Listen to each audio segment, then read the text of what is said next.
Okay, I feel compelled to talk about some of the things that have been happening in my consulting practice because if I don't talk about it, how would you know? So, here are a couple of things that I specialize in, one of which is helping you get to the core, like the root problem that we're consulting about. And a lot of times people come in with some sort of symptom, thinking that if we solve that symptom, or put a band-aid on it, then in a year, said problem or the symptom won't return.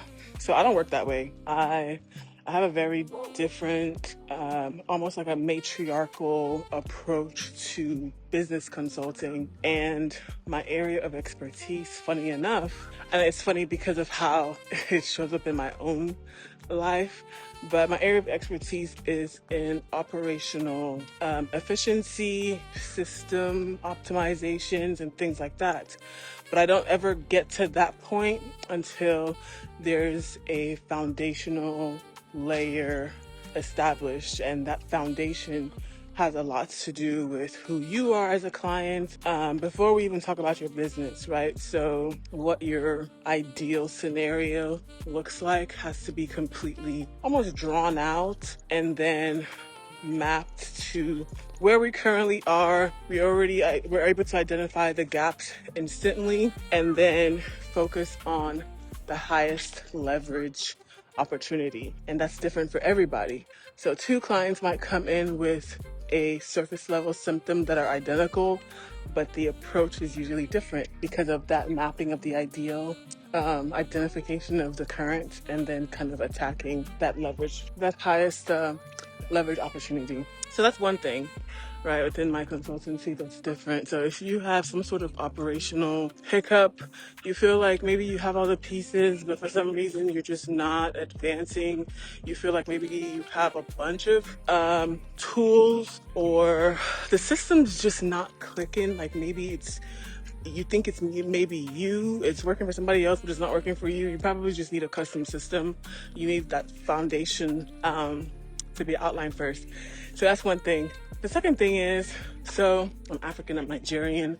I'm very proud of that because I've lived many lives, and one of the more recent lives that I lived when I was in Nigeria allowed me to see the vast amount of human capital resource we have in that country, right? There are lots of our youth are educated, right? Their parents force them to go to school, they go to school, and then when they get out, the government is the way that it is, so there aren't a lot of jobs available, so they're forced to look for, gainful employment online.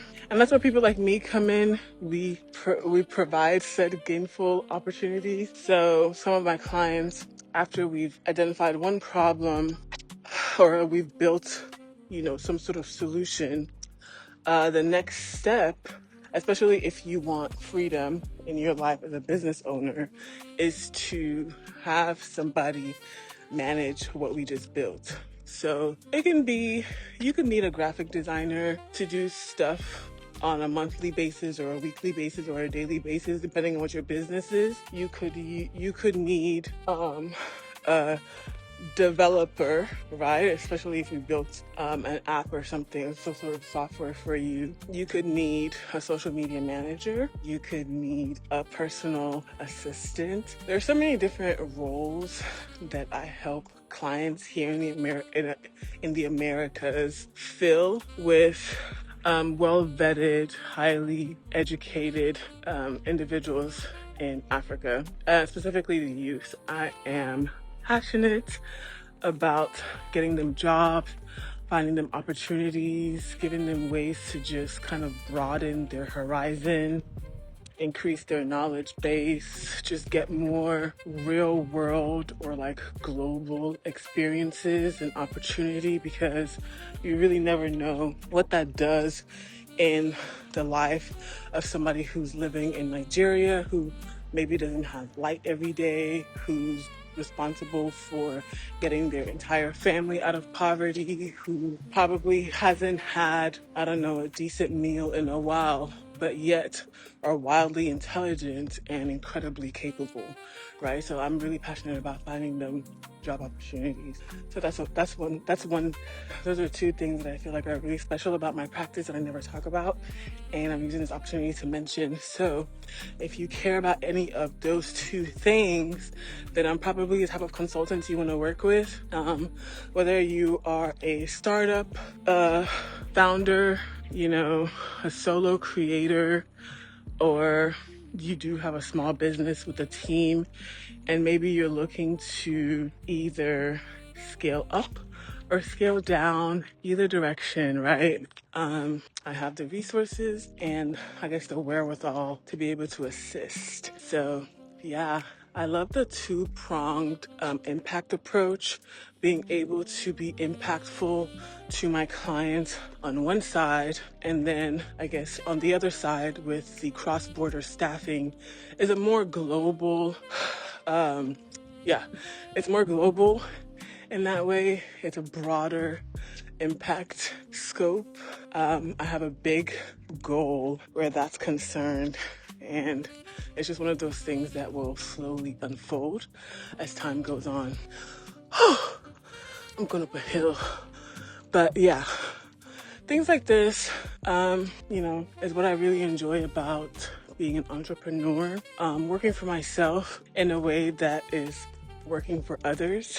So unique. And I've discovered, I think I've always known that the best way to grow your business, or the best way to grow, period, is by extending a helping hand across your network, which will strengthen your reach and help facilitate said growth. So I hope I didn't say a whole bunch of nothing.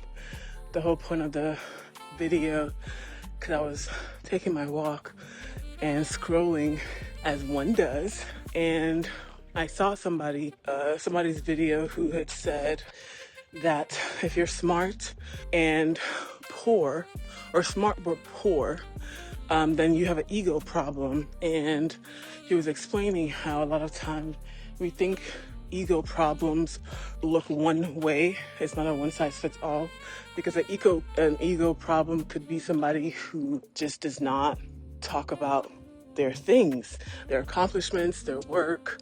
You just don't. Yeah, it would be an inverse ego problem in the way that we understand ego problems to be. So yeah, this is outreach attempt number, I don't know, but it's a beautiful day. I'm taking a walk, and I'm making this video because this is what work looks like for me sometimes. You gotta get inspired and allow the inspiration to move you, whether the move includes creating content or making a phone call or learning a thing.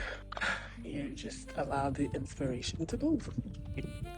So yeah, if you're in a place in your life where you're ready to move, I guess, by inspired action, call me, text me, beat me, DM me, let's do it.